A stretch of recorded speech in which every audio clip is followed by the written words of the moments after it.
let's talk about how to leave a church.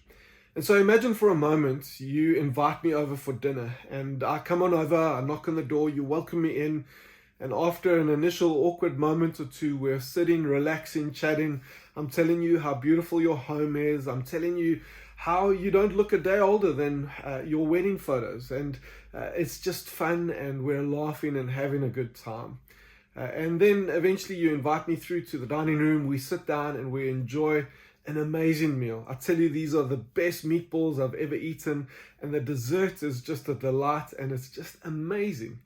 And so anyway, you get to the point where you start to clear the dishes, and I excuse myself to go to the toilet, and so you carry on.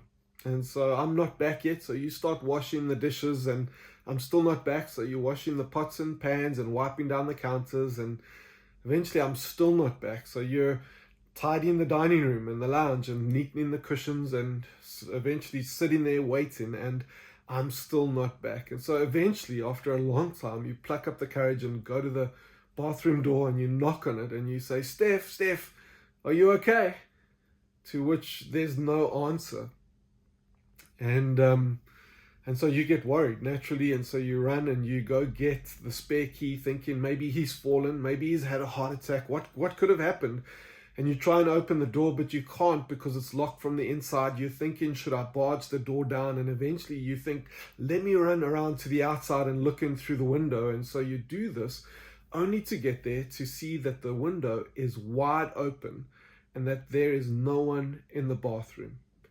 And that I've actually just left and gone home through the bathroom window without saying goodbye.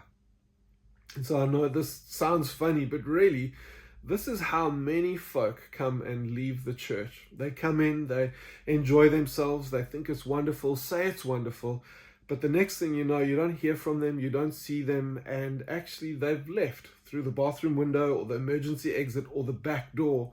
And the point that I want to come and make is that the way you leave a church is the same way you come into the church, through the front door. And so in a previous Let's Talk video I did around how to choose a church, I spoke around ways that we might choose a church based on attraction or fit or values, which are super important. But I think the most important are three questions that are: ask God, should I be in this church? To come and ask yourself, do I trust this leadership? And then thirdly, ask the church, how can I serve you?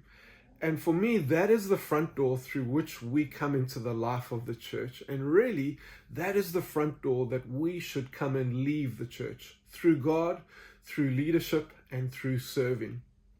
And so I want to come and make a disclaimer and just say that as people that are part of the New Gen community, you don't belong to New Gen. You're not ours. We don't own you.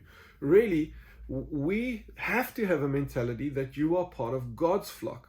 And as much as God might see fit to come and add you to us, to come and bless us, we need to have a mindset that is big enough to come and anticipate and believe that He might take people from us to bless another community.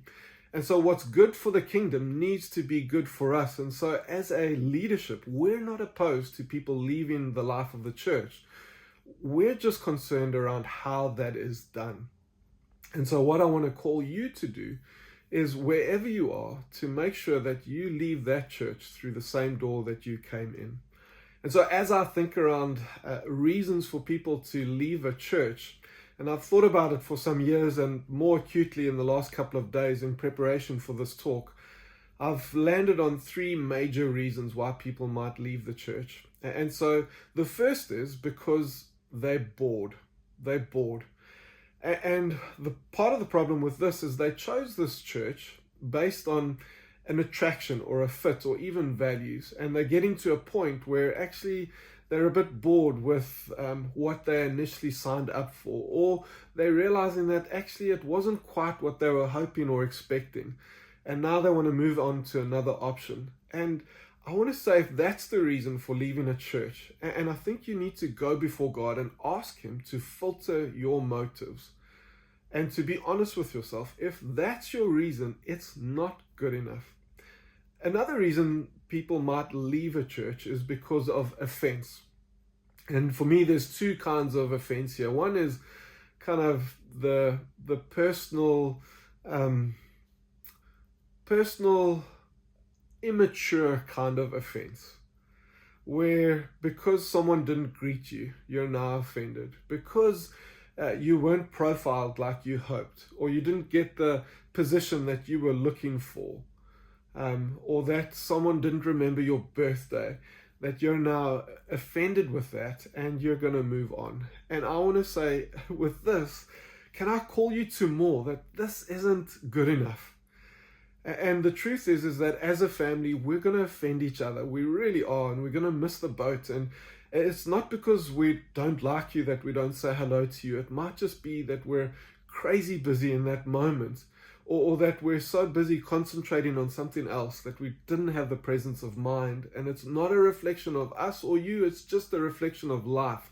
And so if you're leaving because you're offended on the basis of something like this, it's not good enough. Alternatively, it might be that you're offended by something more serious, by sin in the life of the church, by the direction the church is taking, by doctrinal issues, maybe heresy that's creeping in, or maybe misconduct that you can see. And in this situation, it's way more serious. And I want to say that this is not a reason to leave the church, not just yet. If anything, you may be seeing something that no one else is seeing, or it may be that you're seeing something that no one's found the courage to raise yet. And actually, it would be a credit to you to come and to raise this thing and to bring it to the leadership's attention, because one, either they're not seeing it, or two, they are seeing it and just getting away with it.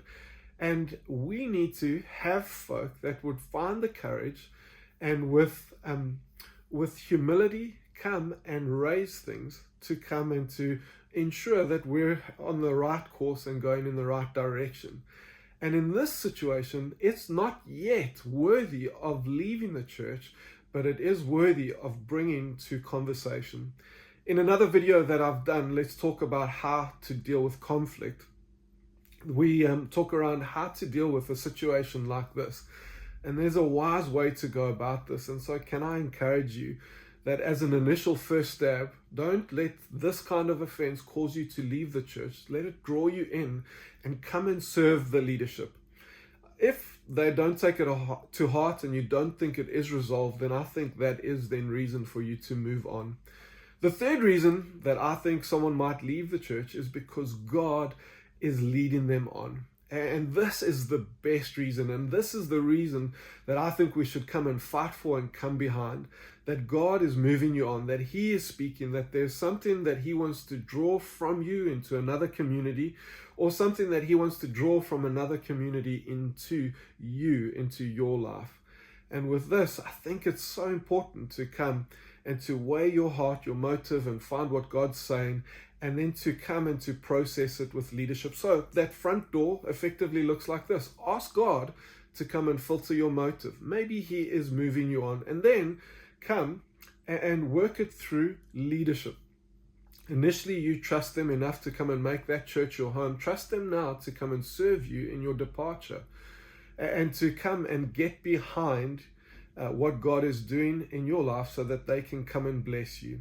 It's very hard when someone comes to us after they've processed everything and thought through everything and prayed through everything and say, we're leaving, and come in and effectively asking us to rubber stamp a process that we've had no part of. Rather, come and chat to us and let us be a part of your process so that we can get behind you and bless you as you go. And then finally, that front door is not only through God, it's not only through leadership, but it's also through serving. Come and finish off wherever you are by serving that church. If you've got a commitment, see that commitment through. And even as you go, serve that church well by speaking highly of them and coming and extolling those elements of that church that are just worthy of being praised. And so with this in mind, this is not a short process that you decide like this. It takes time and it takes honesty. And with it, I want to ask you to ensure that wherever you are, that you leave that church the same way that you came through, the front door.